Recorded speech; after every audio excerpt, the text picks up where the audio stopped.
All right, welcome everyone. It's 3:32. I want to make sure that I respect your time with us and make sure that we can get us on the road here. We have a great session developed here, and we are able to have some really great people to share some learning with us today. So I want to make sure I provide enough time for all that to happen. You may have seen in the chat, and as you come in, I'll just continue to copy and paste that information. Just take a quick moment to go ahead and change your participant name or adjust it just so that we can see your preferred student group. As you may have recalled, when you signed up, you were able to identify a student group. But it's okay if you want to change your mind during the middle of a session. This will also help us to make sure that we partner you up and during some of the sessions most appropriately. And you can do that by clicking on the little blue box on your name and click change participant name or rename, excuse me. All right, so to get us started, I know it's a Thursday afternoon. I appreciate you taking the moment to join us. We're nearing 50 people on this Zoom, and I know that there will be many more that would like to access this afterwards. So I'm excited to continue this learning and build this learning community here. So as titled, an equity-focused approach to TSI-HCSI school improvement in partnership with the Comprehensive Center Region 11, we're excited to bring this learning here to you today. So a quick little background, we're going to spend some of the sessions just making sure we continue to come back to the why. But before we do that, I want to just give you a quick background on, well, what is the Region 11 Comprehensive Center? It's funded by the U.S. Department of Ed. Yes, and they collaborate with particular states in the Midwest to ensure that we're getting the most appropriate support to support our schools, districts, and students. And Region 11 CC has been supporting the NDE with a specific area of focus, which is something that we've heard as we toured the state this past school year around being able to come together as a large education community and really talk about what are some of the challenges and successes we've been experiencing related to student group performance. So I want to land on this graphic really quickly on this next slide you'll see here to kind of just help us remember why collective learning is important, and also our call to action when we're engaging in professional learning sessions. So I'm back from a training. I got a big binder. It's already forgotten, but the binder will last forever. A living monument to temporary knowledge.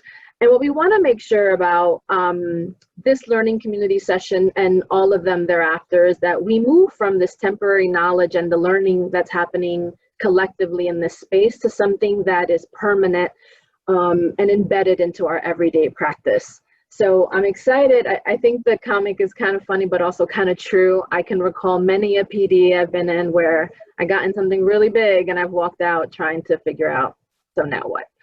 So exciting, just a little reminder for us. So a quick, just to lay the groundwork around the purpose of the learning communities to make sure we're engaging with colleagues across the state.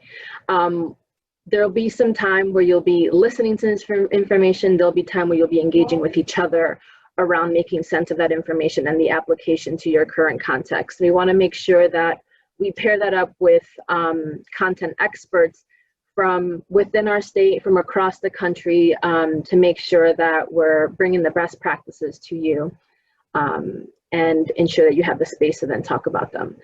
The other piece too around learning communities is that it's a space to learn from challenges and learn from successes, right? So what worked for me may or may not work for you, but it's important to learn from what's working and also learn what some of the pitfalls were and what are some things we can do to make adjustments.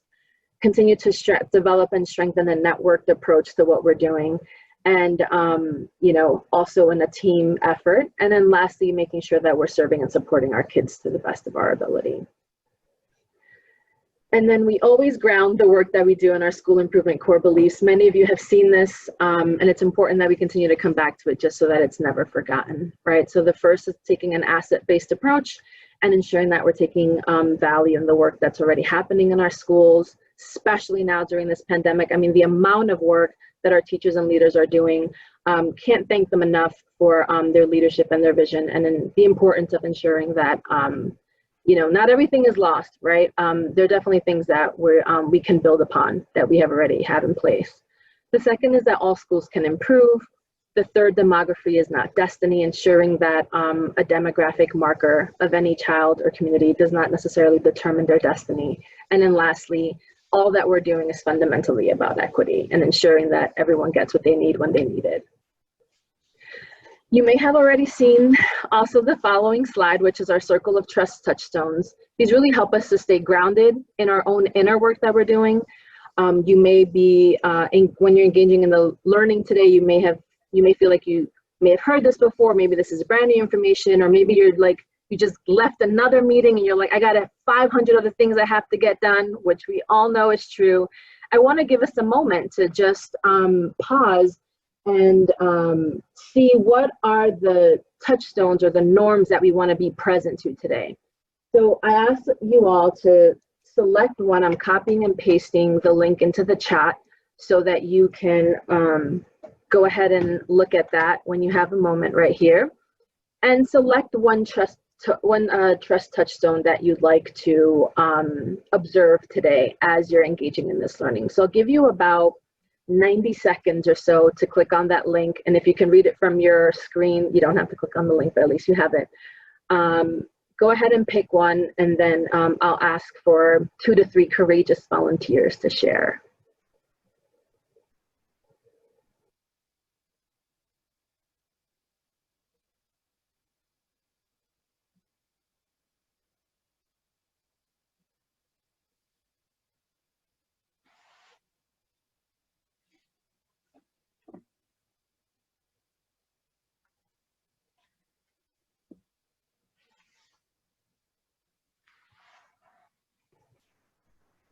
You can also use the chat if you'd like to go ahead and include the norm that you would like to be present to today. Thank you, Suzanne, for saying no, that it is possible.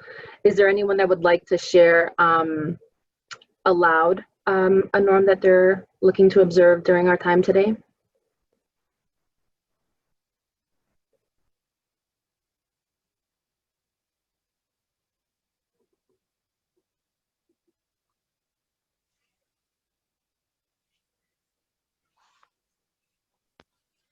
I think I'm sorry. Trust and learn from silence, from the silence. Those of you who've worked with me before, I tend to try to solve things instead of just letting them be and listen for just a minute. I'm terrible with wait time. Thanks, Michelle. And you're not alone on that one.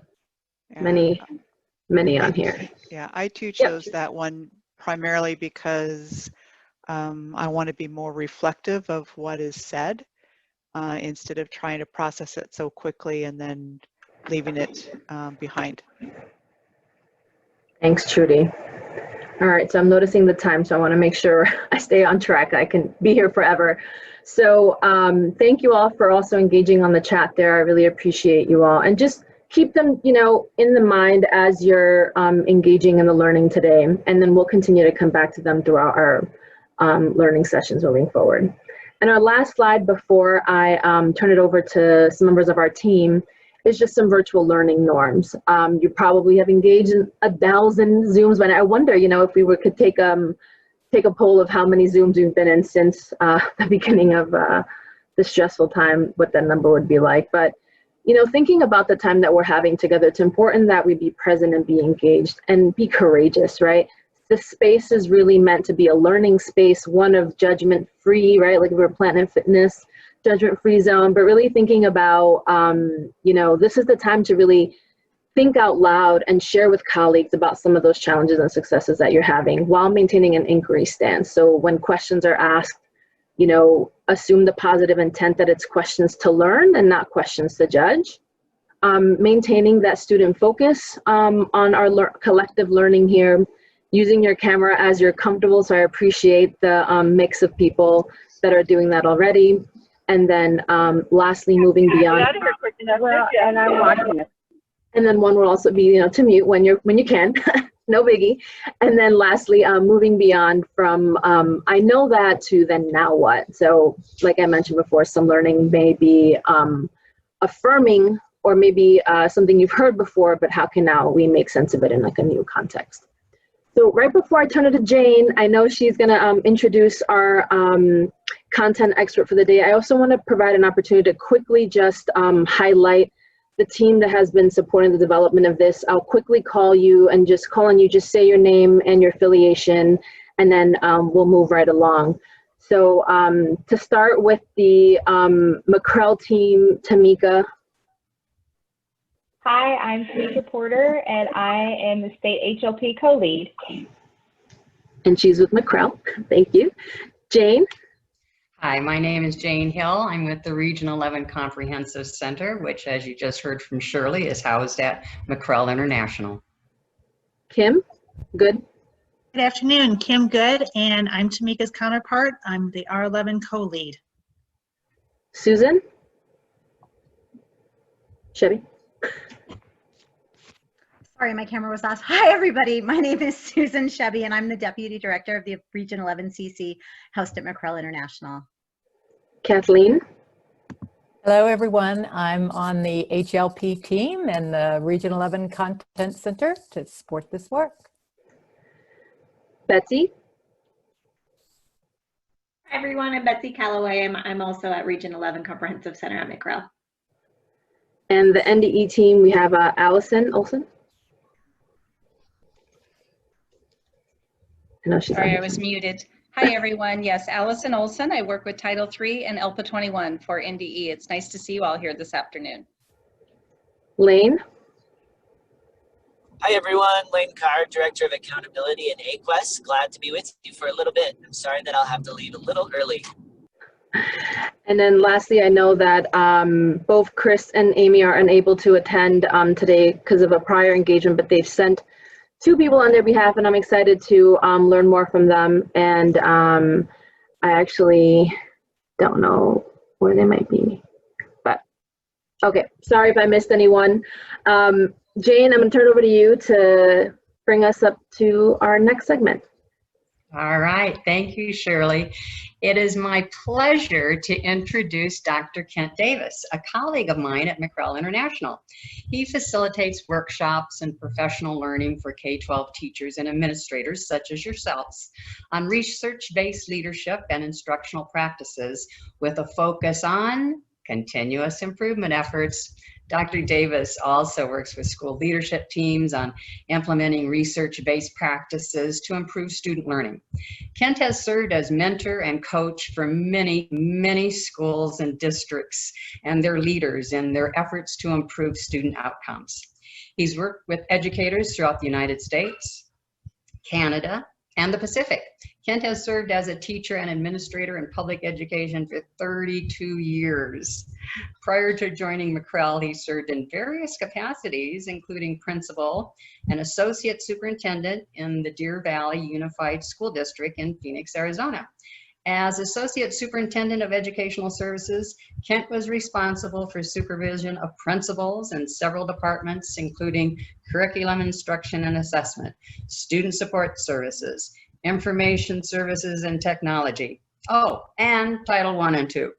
Kent has a doctorate in educational leadership and policy studies from Arizona State University. And I'm going to stop talking because he's the one you should be hearing from. He brings so much expertise to today's learning community that, like I said, I'm going to stop talking so you can hear from an experienced data facilitator. Welcome, Kent, and the mic is yours. Thank you, Jane. Thank you, everybody. Good afternoon. I'm happy to be here. And hopefully, as we move on, and Betsy, if you'd show the next slide, some of the goals for today. And it Shirley said part of what we're trying to do, some of this information will be new information for you. Some of it will be information that you already know. What we want to do is really increase your intentionality as educators when it comes to using data, to be real intentional. So take a moment, you'll see the goals for today. We have the 4 goals that are listed up there. take a moment and say, which one of these is really going to resonate with you? What's going to hold your attention in a Zoom meeting for the next 90 minutes? So just take a moment and think about that. You don't need to put it in the chat or anything, but just hold on to that.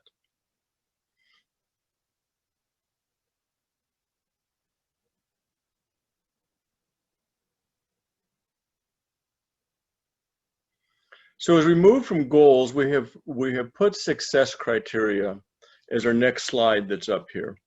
Success criteria really is a way for us as learners to gauge our learning and to set our goals. So at the end of today's session, we're really hoping that the success criteria is that you can develop an equity focus question, that you can create a data inventory and can classify the data in your inventory. And that sort of leads us to the work that we're going to be doing today.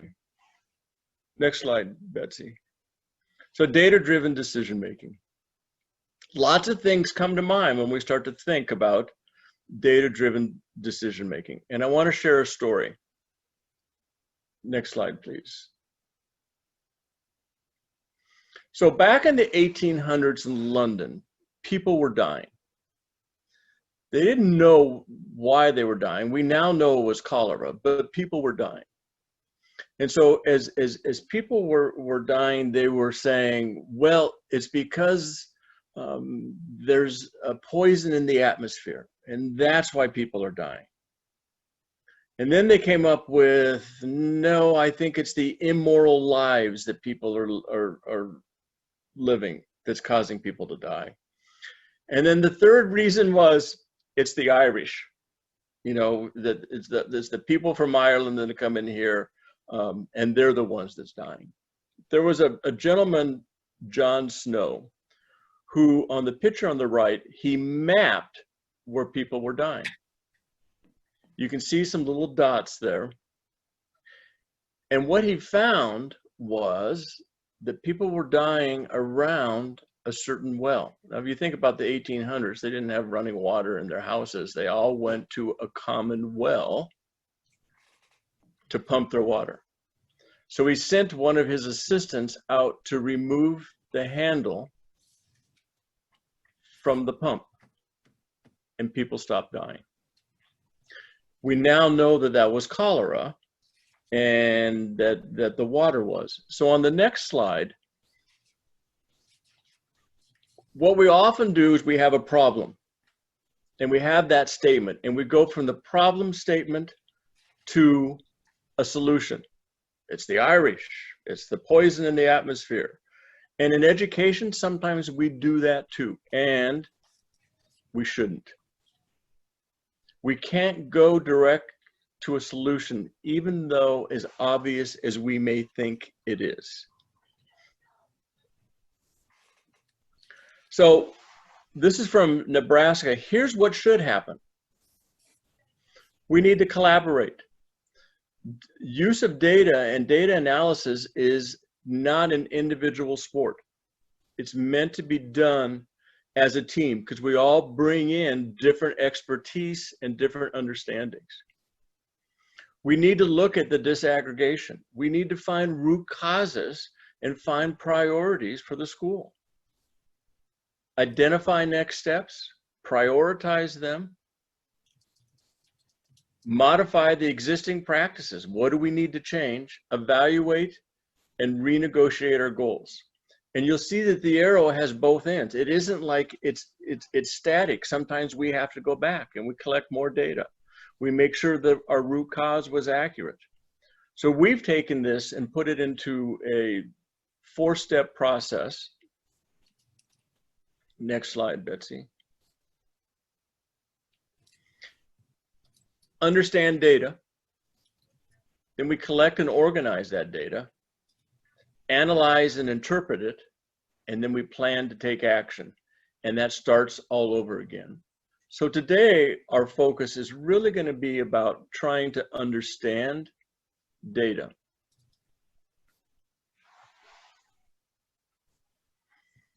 So in data, what we're trying to do is, what is it that we want to know? And many times in places that I've worked is that the collection of data was a goal and not so much what we were going to do with that data. And so we're going to talk about what we want to know, what data do we have to explore what we want to know, and what data do we need. A key for this in understanding data is to answer these questions before you begin an implementation. There's nothing more frustrating than to get at the end of an implementation and say, so what do we want to collect now? What do we want to know? And so we really have to, data has to be a plan that starts off with answering these questions. And we're going to help you look at these questions today. Take a moment to read this quote about focus.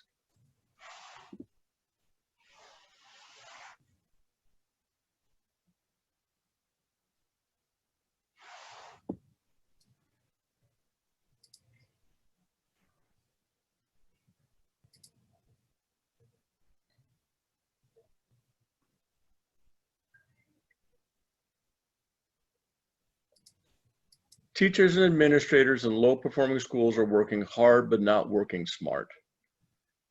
And what we really need to do is make sure that we have the data that tells us that we're working smart, that tells us that we're right on with what we're trying to do, how we selected some things. And so what really is about focusing our efforts on the right work. Next slide, please. So the first part of understanding the data is developing focus questions. The focus questions help you collect the data, helps you determine what it is that you're trying to figure out. So we've identified 3 different types of focus questions. The first one is descriptive. And an example of a descriptive question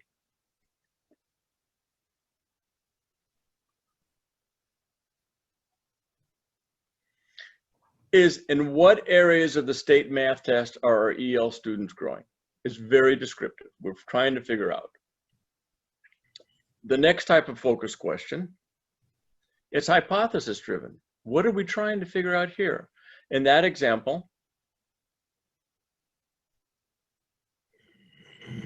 what's the relationship between students who attended extended school year, ESY, and student growth in reading? We're looking at a hypothesis that's there with our hope that ESY made a difference. And the last type of question, it's about effectiveness.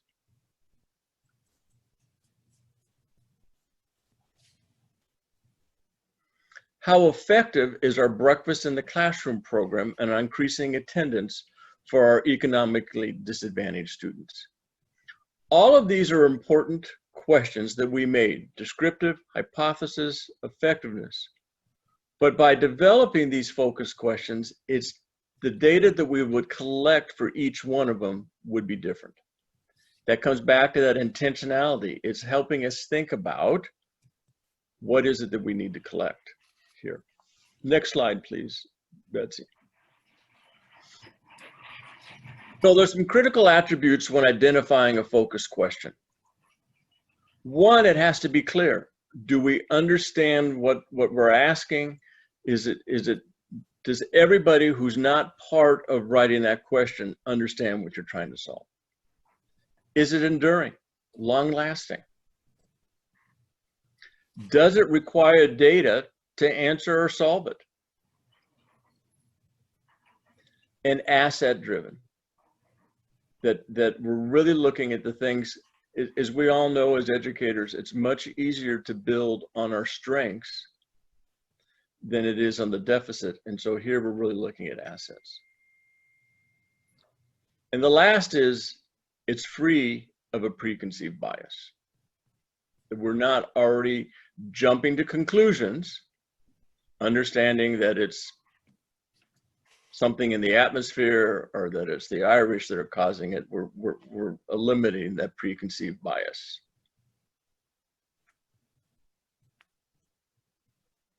So now there's a poll, And you'll see this poll. So we're going to go through and talk about effective versus ineffective focus questions. And you get to do the rating whether you think this question, remember going back to what we talked about, effective focus questions, and let us know if you think it's an effective or ineffective. So Betsy, put the first poll up there. Why are ELs not meeting growth targets? So you should see the poll up there, and you can just click on whether you think it's effective or ineffective.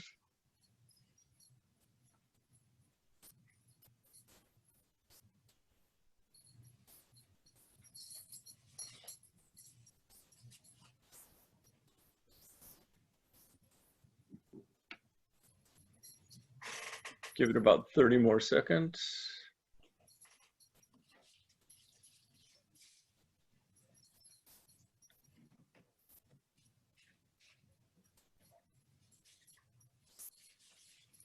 And these polls are not about being right or being wrong. It's about learning what might make an effective focus question or ineffective focus question. Okay, let's end the poll for that particular one. And let's talk about what we think about for this question. Go ahead, Betsy. So first of all, we're calling this an ineffective question. One, it's deficit driven. Why are they not meeting growth targets? And it's not enduring. It's a very simple, short answer. Okay, let's go on and we'll do another poll. We have another question here.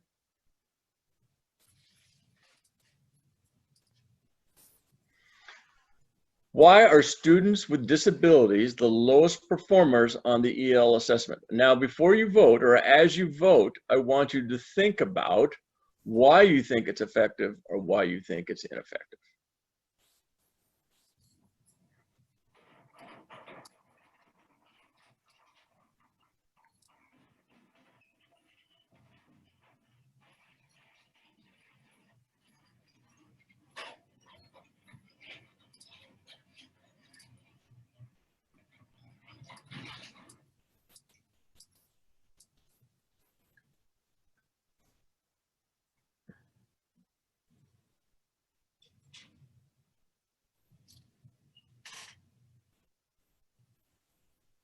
About 10 more seconds.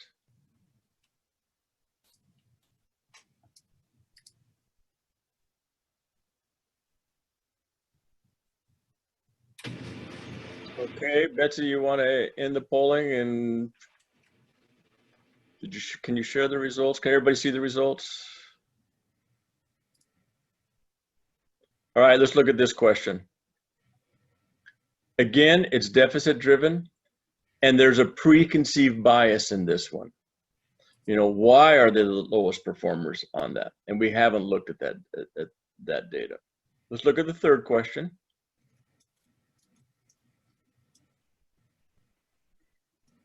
Why do so many ED students have high absenteeism? Okay, take your poll here. You guys are getting much quicker at the poll.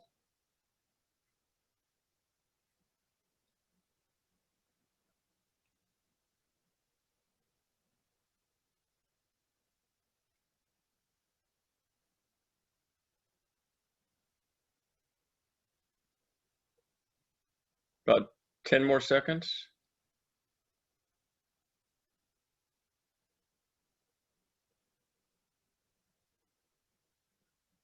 Okay, let's end the poll. And let's talk about that particular focus question. Again, we're calling it ineffective. It's deficit driven. It's unclear. We're not sure what they're asking. And does it really require data to answer that question? And so our last question up here, how effective are the systems of support to meet EL, SWD, and ED student academic achievement?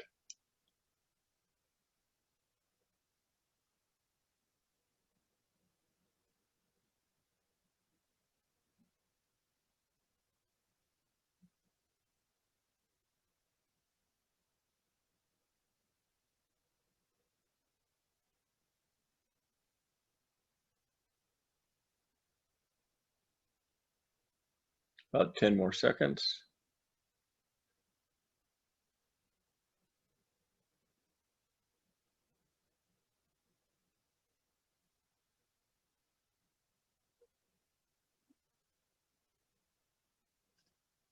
Okay, let's stop the poll, Betsy.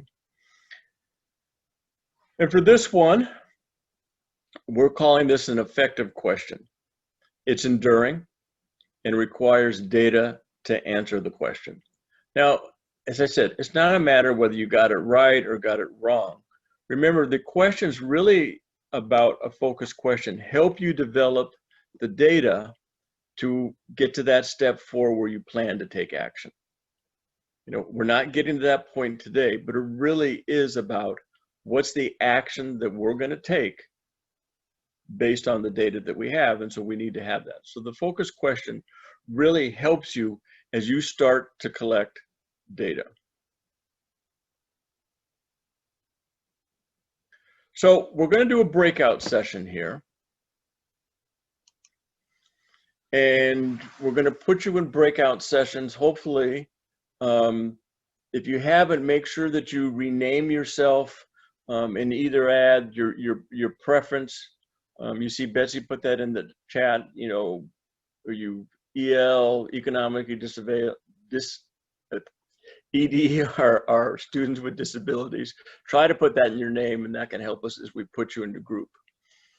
What we're going to do when we're getting into our breakout groups are the following. Is I want you to think about an initiative that you're currently working on or that you plan to work on, and develop a focus question for that initiative that would help you with that data. And then we're going to have a reporter in that group. We're going to share some of those out, talk about the critical attributes of that focus question, and provide highlights to the larger group. So let's go back to the collaboration, and that was in DOE. That was the first part that they put in there. As a principal and as an associate superintendent, I knew what I wanted to do when it came to collecting data. But having a team with me helped me get that so that it was clear to people that weren't around. And I stress that is so often we understand something ourselves. And so this team is really going to help give us some feedback about why do other people understand what we're trying to ask, and does it meet those requirements? So Betsy, you want to put us into groups here? Yes, and so I've got groups where Tamika will be a facilitator, where, sorry, hold on.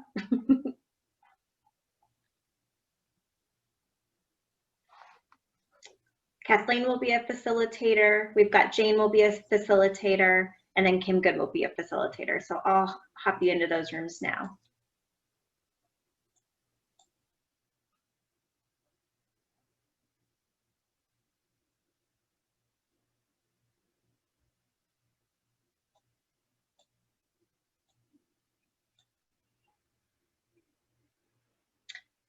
And then for the rest of you, if you'd like to let me know which room you'd like to go into, I can put you in there. Mine has the ED in front of it. I think Okay. the next 3 or 4 of us do, yeah. Sure.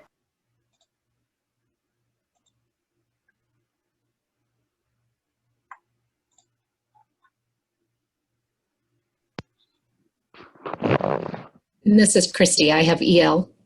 Got it. Thanks. Thank you. I changed mine like literally 2 seconds ago, so I'm sorry. I think some of us might have as well. That's okay.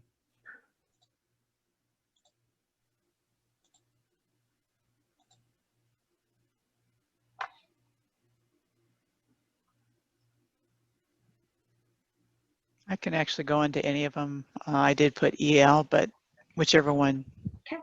you hit first is fine with me. All right. EL would be great, actually. Well, okay. How about students with disabilities? Would that work? Sure. You bet. I would be happy to go into anyone as well. Okay. Thank you. Yeah.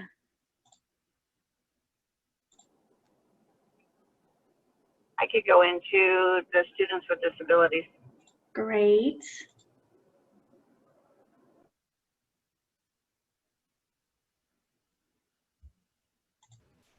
I'd like to go into the students with disabilities also. All right.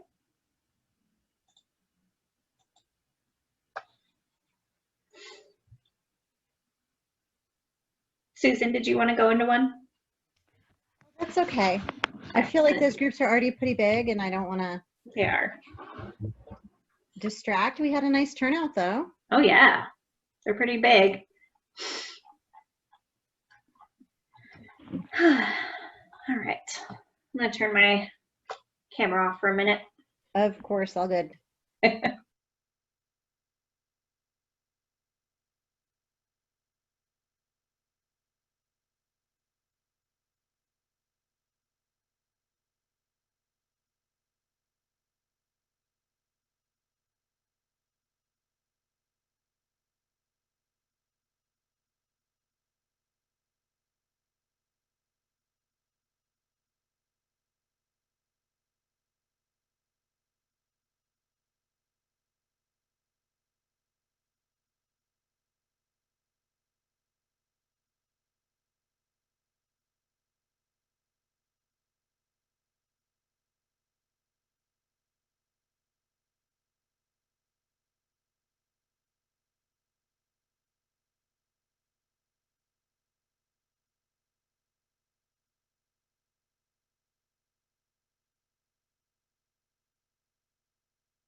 I think we're all back. Are we all back, Betsy?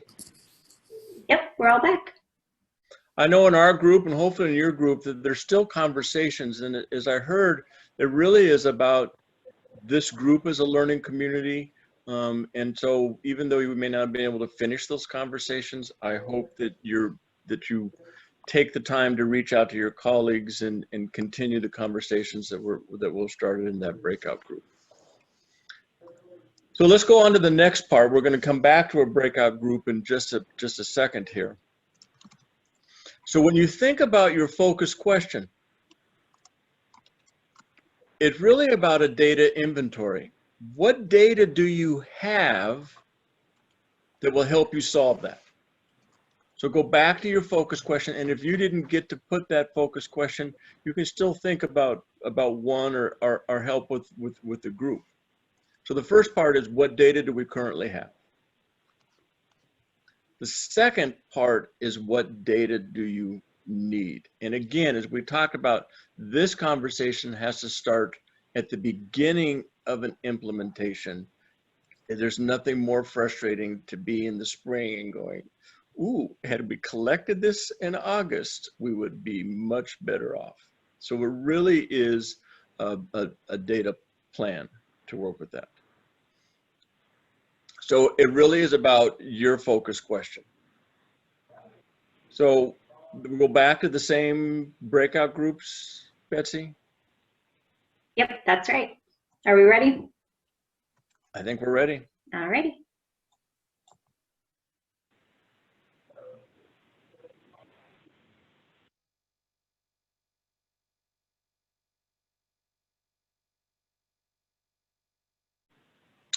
Okay, we're back. Hopefully you thought about some data that you have and you learn from colleagues. Let's move on to the next slides. What we want to do is talk about the multiple types of data, 4 types of data: student learning, demographic, perception, and school processes. So as we look at looking at multiple pieces of data really helps with data that may not be good. You know, it helps with that. It helps, excuse me, to really think about, excuse me, it gives us confidence in our analysis and anything that's conflicting results. So let's move on to student learning data. That's a pretty simple one. It's what students know and can do. It's state test, it's teacher test, it's formative, it's summative. It's not about what the teacher, how the teacher taught the material, it's what the student learned. We're really pretty good about student learning data. The next type of data is demographic data. And it's about people in the classroom and in the school. For students, it could be about gender, it could be about ethnicity, social economic status, any number of things. Staff in schools, years of experience, what type of certification, it described trends. Let me give you an example. I worked with a school, title school, that when they looked at their student learning data, they found that their math scores on the state assessment were very much less than desirable. And they had a large number of students who lived in an apartment that you could rent by the week or the month. And they probably had 300 to 400 kids turning out throughout the year in that apartment complex. So the principal wanted to use and put a teacher there to help with tutoring with that. And I said to her, because I controlled the title money, but I also supervised the principal, show me the data first. And she got mad at me, but then she called me about 3 weeks later. When she looked at the demographic data, she found it wasn't the kids that lived in that apartment, because some of them didn't count on the test, but that the longer kids were in her school, the worse they did in the math. And so her intervention changed when she looked at different types of data. When she was only looking at the student learning data, she was just guessing on what the problem was. The next part of data that we're looking at is perception data. It's about what staff, students, caregivers, parents, they think about learning. So ways that we can do that: surveys. I'm a huge fan of focus groups. You get good information in focus group, interviews, number of ways that help collaborate with the other type of data you're collecting. The fourth is school processes data. What are those structures and processes in your school that support student learning? Do you have an MTSS program? Do you have an RTI program? How do they help students learn, teachers teach, and leaders lead? Continuous improvement process, learning modalities, differentiated instruction, collaborative communities. This part helps you start to evaluate the processes that you have or don't have in place and how they support that learning. Ideally, we'd have all four types of data in everything that we do. That's not the reality. But the more that you have, you don't think about if you have all the four parts of data, you're going to have better decisions with that. So now we're going to go back to our breakout sessions, and we put some of the breakout sessions in there. We listed some data that we needed. We listed some data that we thought would answer our questions. We want you to go back and sort and talk about where does that fit within the four types of data. Is it only student learning data? Do we have demographic?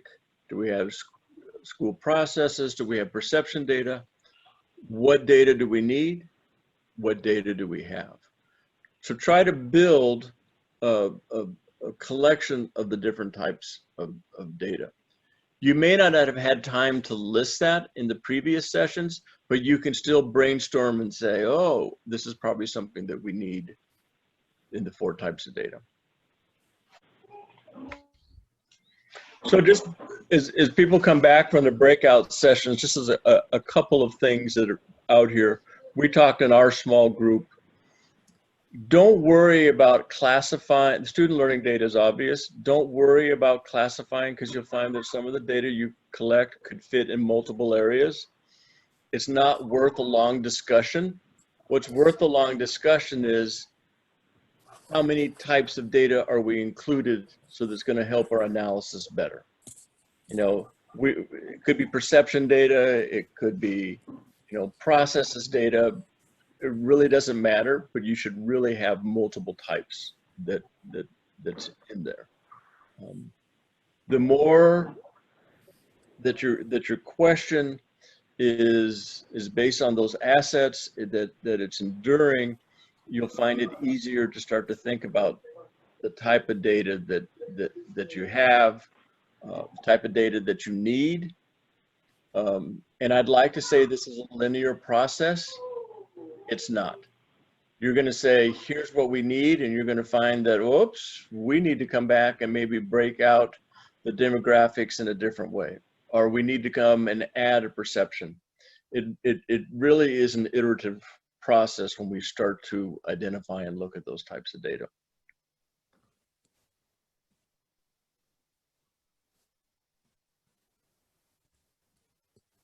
Next steps, I think that's you, Tamika.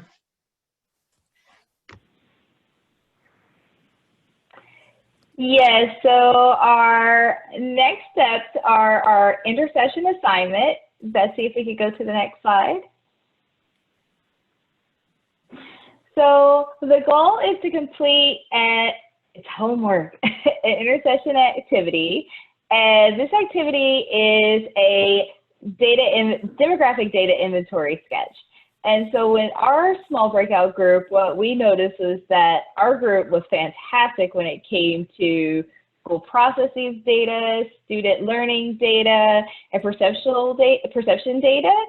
And where we were a little light was on the demographic data. And that was a surprise too, because normally people just automatically think of student learning and demographic data, and they're not quite as high on the perception data or the school processes data, but my group was a group of rock stars, so I really appreciated that. So this activity is derived from Victoria Bernhardt's book, Data Analysis for Continuous School Improvement. And it's designed to help participants think about the data they have, they need, who has access to it, what you'll do with the data once you get it, and how the data supports continuous school improvement.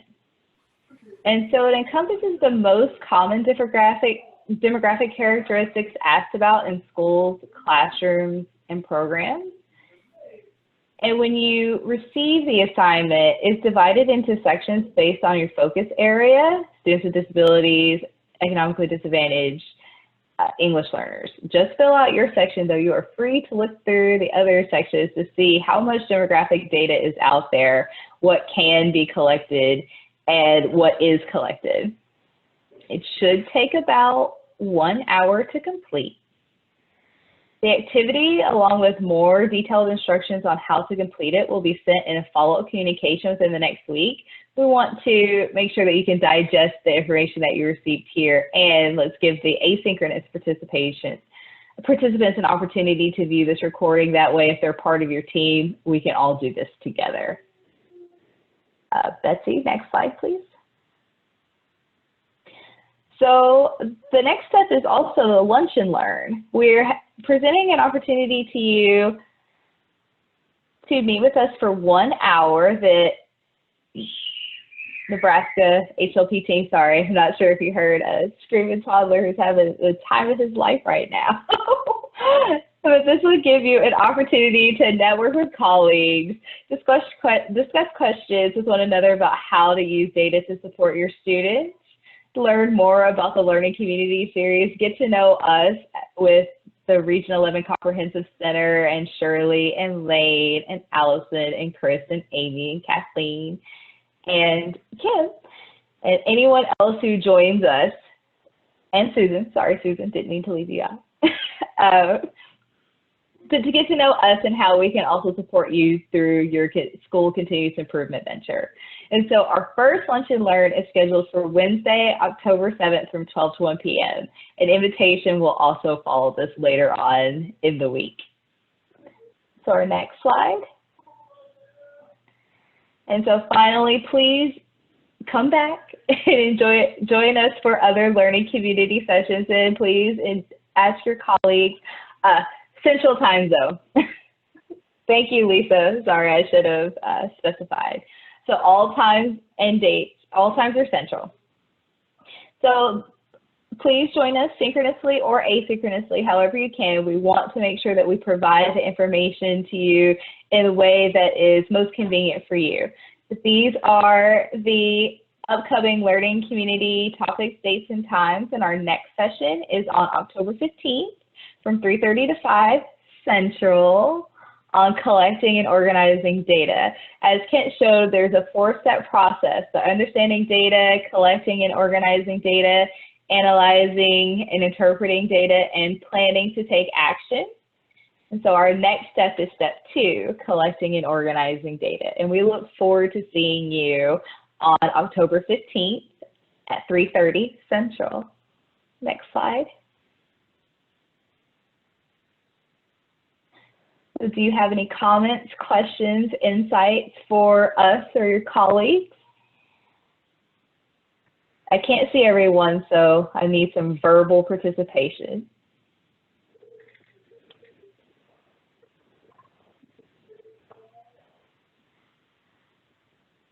Well, thank you, Suzanne. Thank you for being here.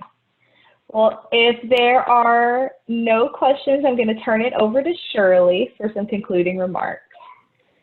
Great, thank you, Tamika, and everyone. And I know some of you like to take your time, process, and if you have questions, obviously you have my email. and you can shoot me a note. I do, before you leave, want to leave a quick little website right here that I'm hoping will be prettier by the next time we have our learning community.